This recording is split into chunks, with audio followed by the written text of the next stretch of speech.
a privilege to introduce Dr. Sanjeev Kumar, Indian Administrative Services Divisional Commissioner, Nagpur. He is an MBBS graduate from Jammu Medical College and holds a Master's in Public Policy and Management from King's College, London. He has held various positions such as Chief Executive Officer, Jilla Parishad in Hingoli and Pune, District Collector of Ahmednagar and Nagpur, and Health Commissioner and Mission Director, National Health Mission. His main focus has always been to enhance public health and sanitation and reduce infant mortality and maternal mortality. I request Dr. Sanjeev Kumar, sir, to kindly address the audience.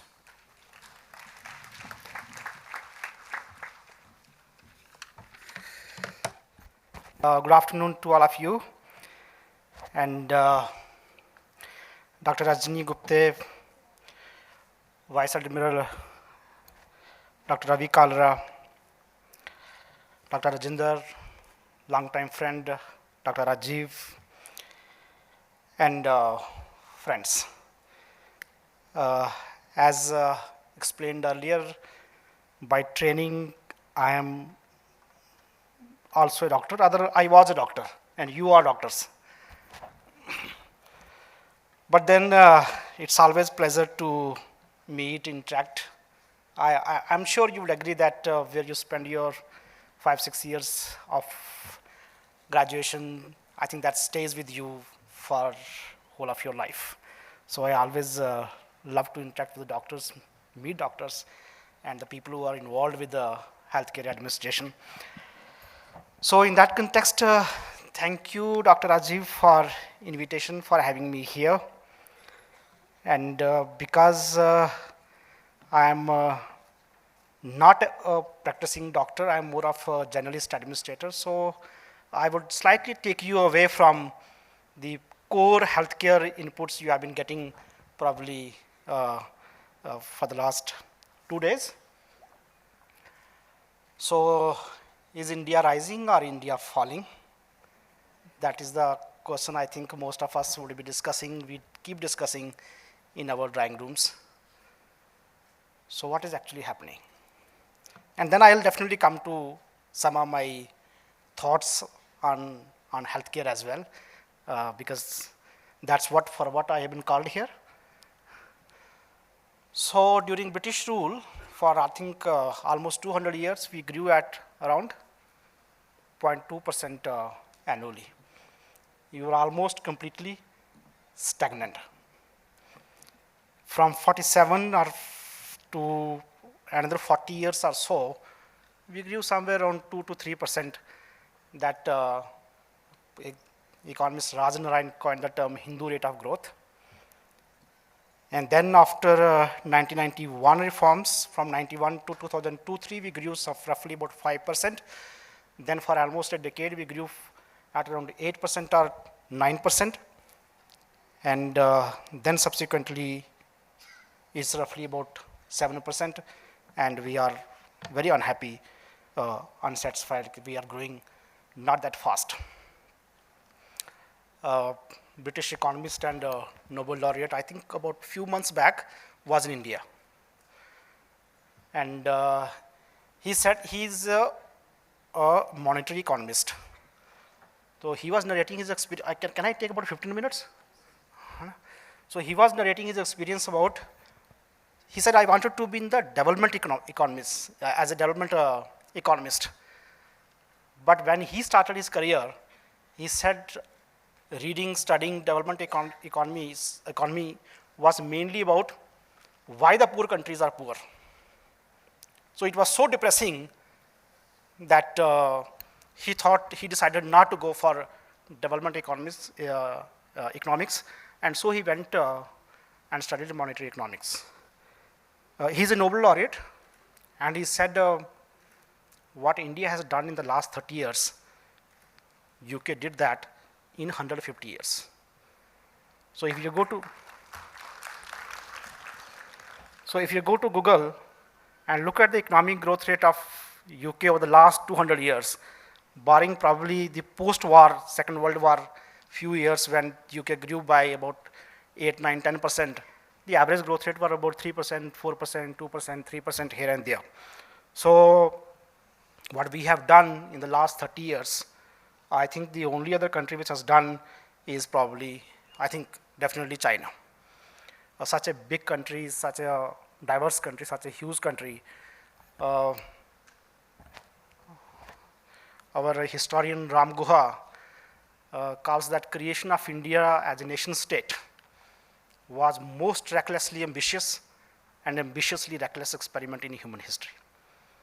The creation of nation state in Europe or world over was based on one language, one religion, one culture, and I hate you, you hate me. A British would hate a French would hate a British, but ours was a different experiment altogether. It's a impossibly diverse country with a large number of languages, cultures. For example, I know about several languages. I know my mother tongue, Dogri, I know Punjabi, I know Marathi, I know English, I know Hindi, because you cannot survive without that. And probably that would be the case with most of you who work in hospitals, who work in different states. You're born in one state, you work in another state, you go to third state, fourth state, and that's how it is. So this is what we have done. So we keep criticizing, but I think that's also not bad, because we should always be a bit unsatisfied, dissatisfied with the present state of affairs, and aspire where the rest of the world is. But are we going to grow? So the experience worldwide is that most of the countries, not the developed world, but then South America, West Asia, East Asia, they are somewhere out at per capita income of $8,000 to $10,000. And we are at somewhere around $2,000. So the experience is that you can grow very easy and reach to somewhere around $8,000, $10,000 per capita income. That's what China has done. And China is now facing a serious slowdown in the economy. Beyond that, it becomes very difficult to grow. But what does that mean?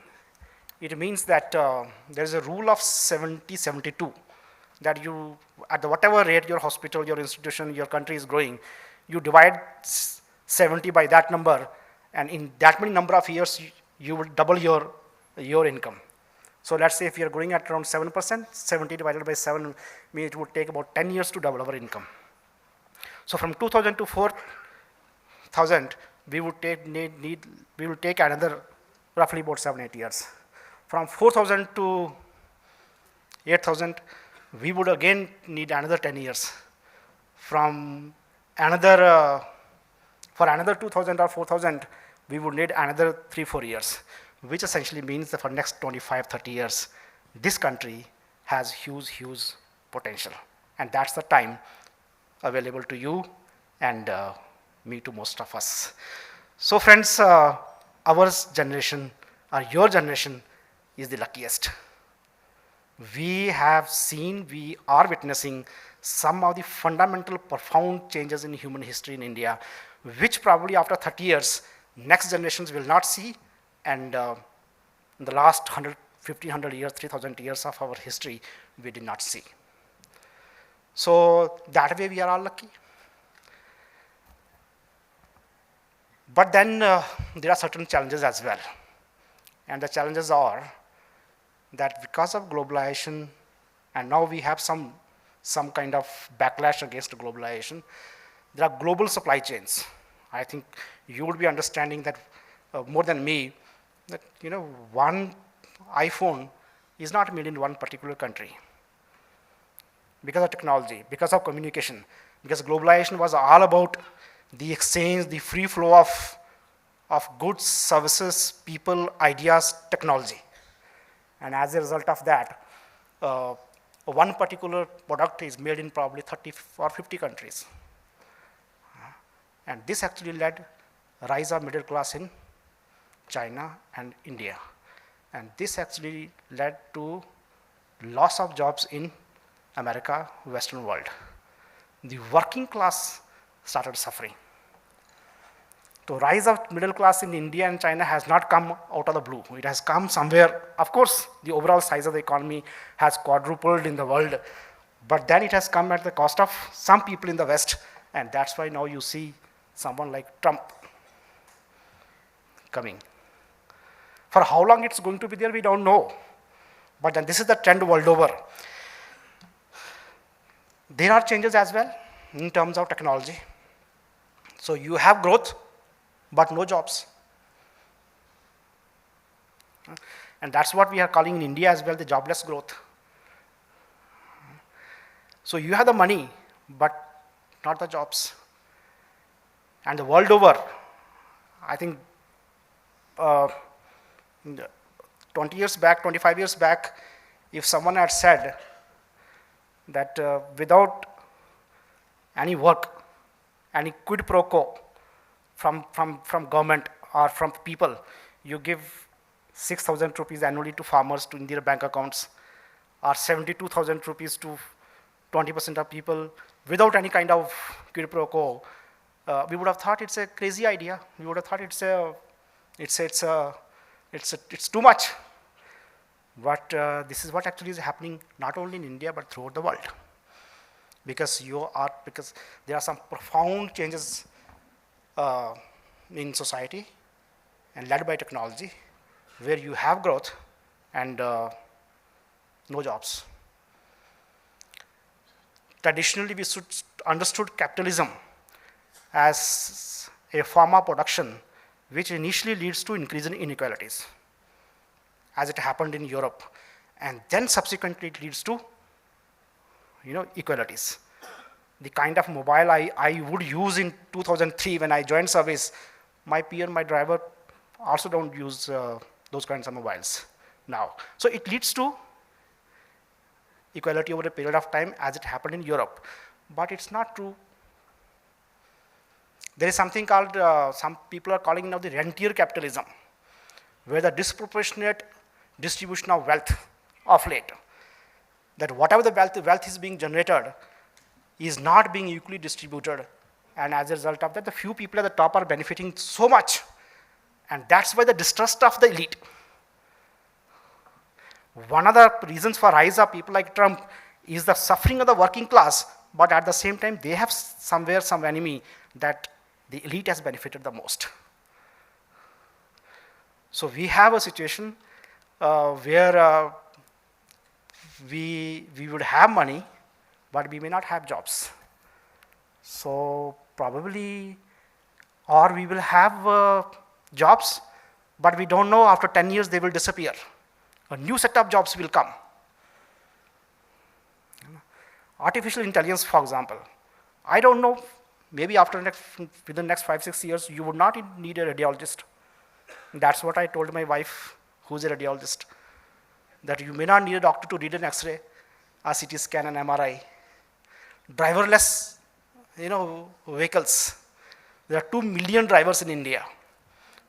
We may take a stand today that yes, we will protect your jobs, but tomorrow when you find that driverless cars, vehicles reduce travel time, save human lives, reduce accidents, reduce your drudgery in the form of driving license, then I think you would not be able to resist the change, the technology for long.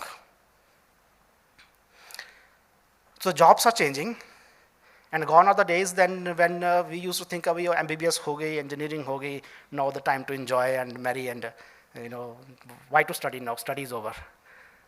We'll have to train, retrain, and in that context, I must congratulate Dr. Rajiv, and you people found time to come back to the institution and refresh your knowledge, retrain yourself, and that's going to be the norm from now onwards.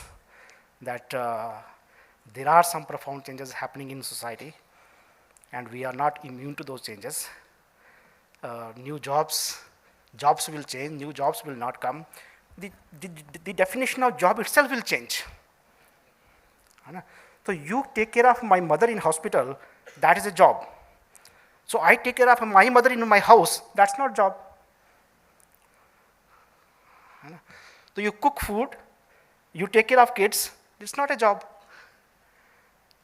The definition of job itself will change. The care economy will flourish. So in the 21st century, probably, I think we are going to witness some of the profound fundamental changes in the way the human society is organized. You will have time, so you will have the leisure. You might be paid for playing. You play 1 hour in the morning, tennis, golf, football, basketball, and the government will pay you. And there is a logic. It's not just paying you or making you to survive. So one of the 4 engines of economic growth, one is the government spending, one is the government's investment, private investment, export, and the most important is the private consumption. So if I don't have the money, I will not consume, and I will not consume your factory, your medicines, nothing is going to work.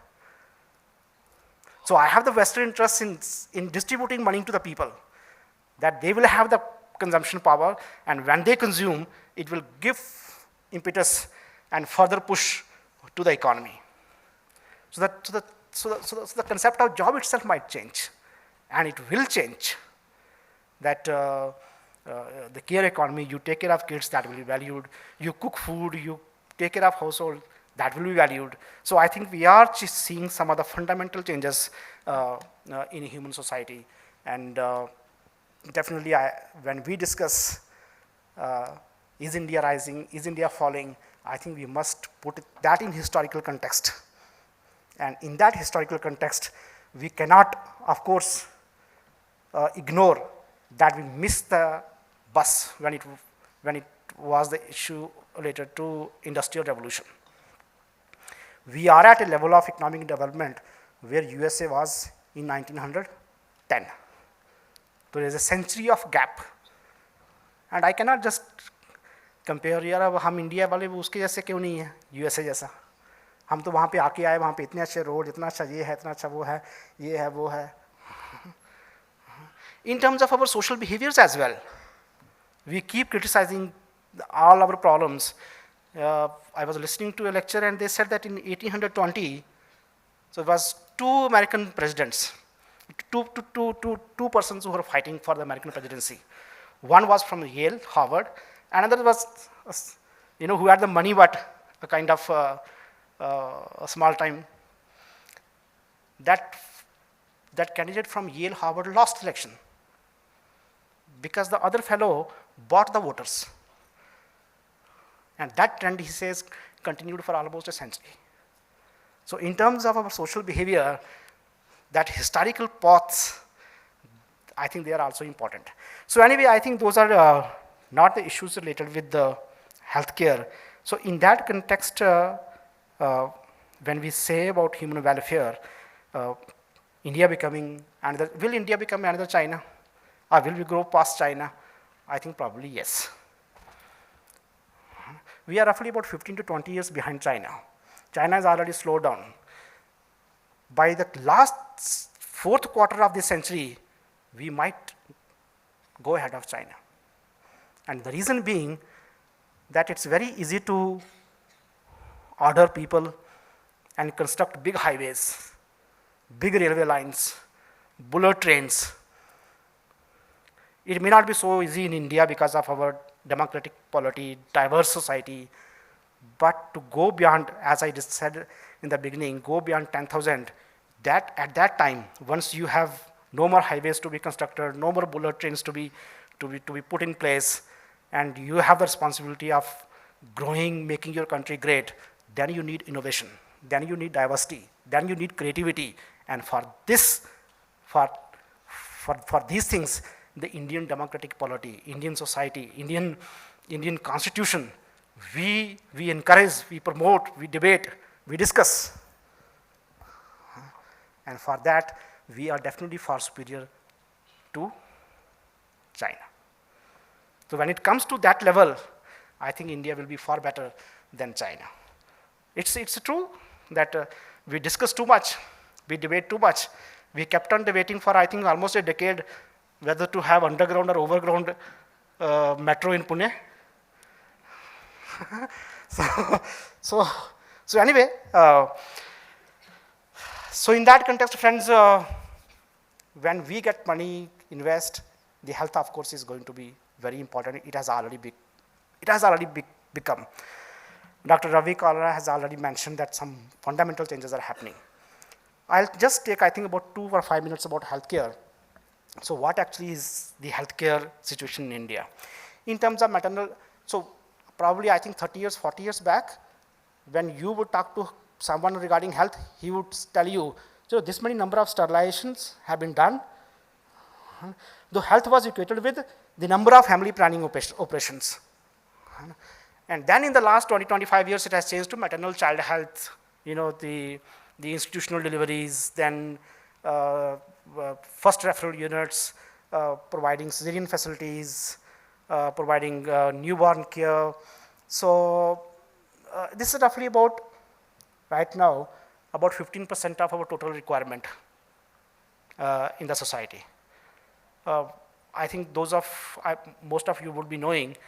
So what is our intervention when it comes to non-communicable diseases, diabetes, hypertension, cancers, ENT, dental care, mental health, geriatric problems? Almost nothing. So we did it in, for example, right now we are doing that we took one sub-center, about 10,000 population, and all 30 plus we have over the last 2-3 months screened for diabetes, hypertension, and we have found that 25%, about 25 to 30% of 30 plus people are hypertensive. And this is what the data also says, that we have roughly about 10% of the population, total population, 25% of the people who are 30 plus hypertensive, which essentially means that in Maharashtra we would be having somewhere around how much, 2 crore people? 10% of the total population, roughly about 1.5 crore. The 1.5 crore people are hypertensive. For example, in Nagpur city, with 25 lakh population, we would have somewhere around 2.5 lakh hypertensive people. And hypertension continues to be the single most important factor when it comes to the cardiac disease, not the diabetes, not the obesity, food, this and that. So how much effort does it take to check the blood pressure of the people? Any guess about probably, let's say the 25 lakh population, how many would have already been diagnosed? Not many. Now, even for IAS officers, government made it compulsory for us to go for annual health checkup, and that's why we go. So one, of course, is the reach of the healthcare infrastructure, the manpower, the nursing staff, the investment in health, and coupled with that, we ourselves are so, chalo yaar, छोड़ो अगले साल करवा लेंगे. So how many would be probably, I don't know, may not be even 10,000 in a city like Nagpur, where 2.5 lakh people are hypertensive, need to be diagnosed, need to be put on treatment, and then seen for compliance and whether maintenance of hypertension is there or not. The out-of-pocket expenditure in India is 66%. 66% of total expenditure on healthcare is out of pocket. 1 out of 4 or 1 out of 5 in rural and urban areas, those who go for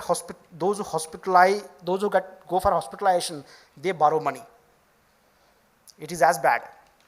So I have to borrow money for my own hospitalization, and it's not an investment. I'm not going to get any return subsequently that I can repay that money which I borrow. Of course, it's an investment in another sense, but this is how it is. So in that context, I think we have some changes in terms of Ayushman Bharat. Ayushman Bharat, of course, one major component is in terms of providing curative care for roughly about 1,000 diseases. But another important component is the primary healthcare part, and that is the health and wellness centers, where for every 5,000 population in the sub-center, we will have the 2 nurses, 1 doctor, a kind of a BAMS doctor, and there would be a family folder. We would be screening all the people who are 30 plus for diabetes, hypertension, for 3 kinds of cancers to begin with, in terms of oral cancer, cervical cancer, and breast cancer. And I'd also promote yoga, dental care and other things. They may look very, unimportant, unsexy, insignificant, but good primary health care helps in reducing hospitalization by almost 30% or more than 30%.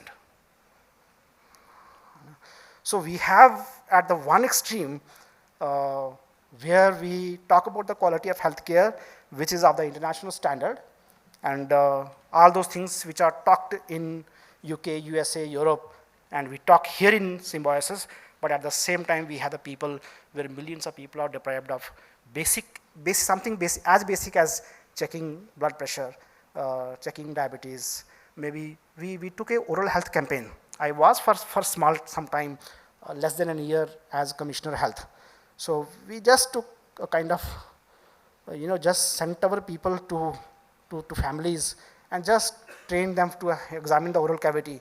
It doesn't take much time. More than 1 crore people were examined, and we found 480 patients who had the signs, symptoms, and were then subsequently diagnosed as suffering from oral cancer, and they have been put on treatment now. The challenges are huge. The global GATS, Global Adult Tobacco Survey, almost 25–30% is the tobacco consumption in Maharashtra. When it comes to smoking, we are less than that of Punjab also, because Punjab has a cultural tradition of Sikhism. Not, that is not, smoking is not appreciated. So in that way, we are even below Maharashtra. But chewing tobacco is a huge problem. So I think to cut the discussion short is that this is an area where are huge gaps, huge opportunities, and all of you have huge responsibilities. All of you means we also in the public health administration. And